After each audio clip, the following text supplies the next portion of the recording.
Some news for Project Alfie, but also some for Christine. All that tidying up I did in here, quite useful, because now it means I've got the room to bung the car back in here while I pull the carpet up. And that car is Christine. Christine, the Rover 45, has been sat in the corner for quite a while because it needs a patch welding on the floor pan. And I've had plenty.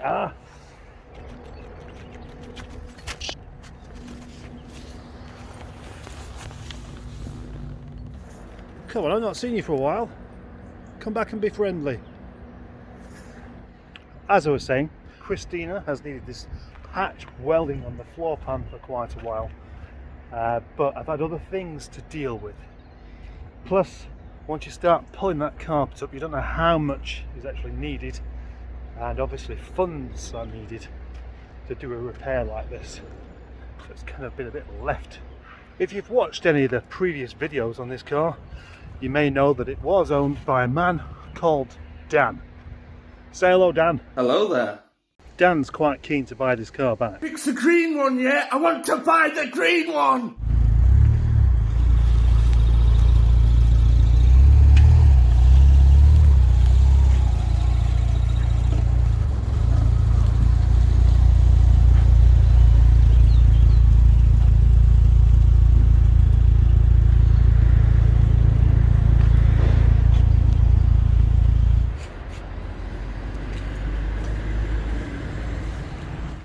I brought this car inside so I can pull the carpet up because there's always a good chance it will rain.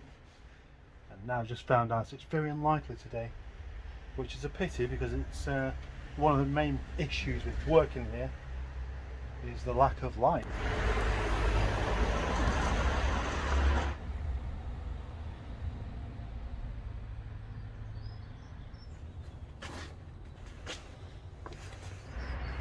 Well, it seemed like a good idea, bunging the car inside, but really, lack of space, lack of light, I forget how cramped it is in there. So I've put it outside instead. Gosh, look at all that. That's got to come off, carpet's got to come out. Look how green that carpet is. It's lovely. Lovely green carpet. I'll tell you what else I've never noticed before. These lovely door inserts, which are green of course, much more padding underneath it. That's really soft. Yeah, it's lovely. Well, the back seat out, the front seat out, the seat belt undone, and the carpet pulled up, and that's not what I was expecting to see.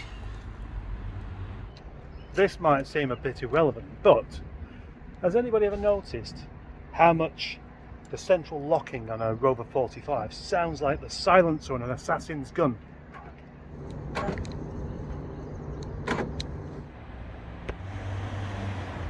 Seems like I was looking in the wrong place anyway.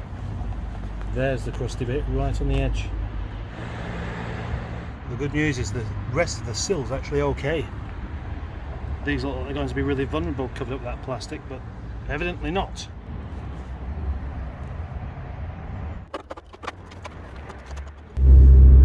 As you can see, I've had to nip out for something, and it's raining anyway, which is so typical.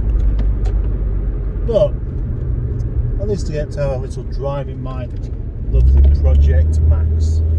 And you know, when you drive an old car around like this, 30 years old, you're reminded of things that were going on at the time, and it makes you constantly nostalgic.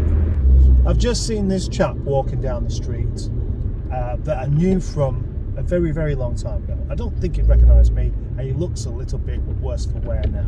One of the last times I came into contact with him, he punched me in the face for accidentally snogging his girlfriend at a party. And this car was in service at the time.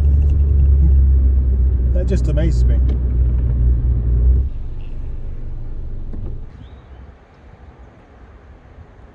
And then we have cars like Project Christine and Alfie here, which were made in the year 2000, and I was 30. and I don't look back with the same kind of nostalgia at being 30. Do you know why? You probably do. Because at 30, you already think you're old. That's why. Yeah, you've got to be a bit of a strange one if you look at your 20-year-old self and think, oh, I'm getting old. But you do at 30. Everybody does, even though it's completely bonkers. Maybe that's what's so special then. Because I can look back 20 years ago and think I was old then.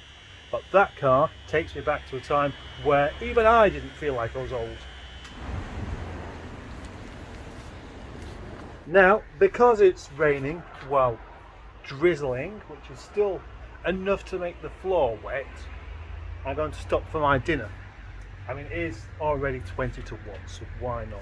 And my good friend Peter will approve of this dinner because it is a curry. In fact, a vegan curry.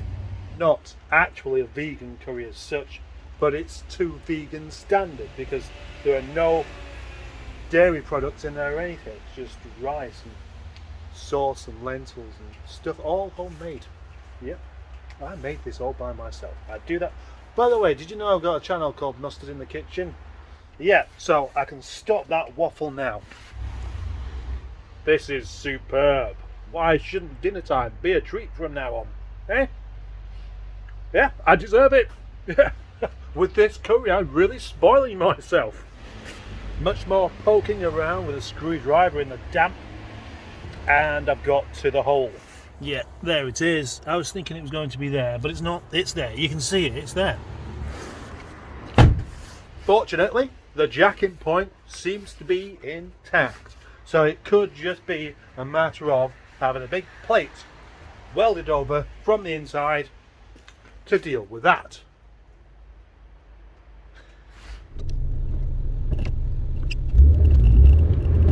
Just seen coming the other way, a Reliant scimitar.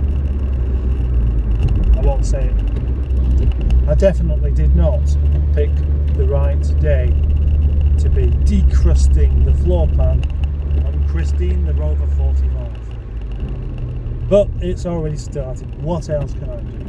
The day goes by far too quickly. I haven't finished yet. I'm on my way back to work.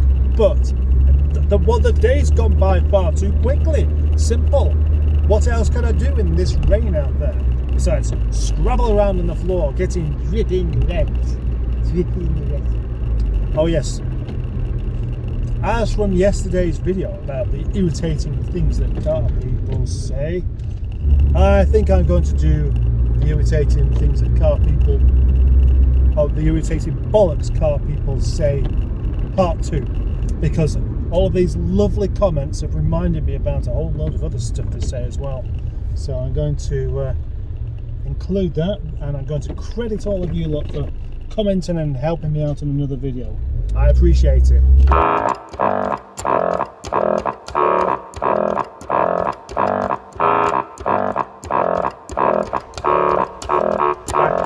Sodden Milnrow with the wet floors and the grumpy faces and the rotten cars.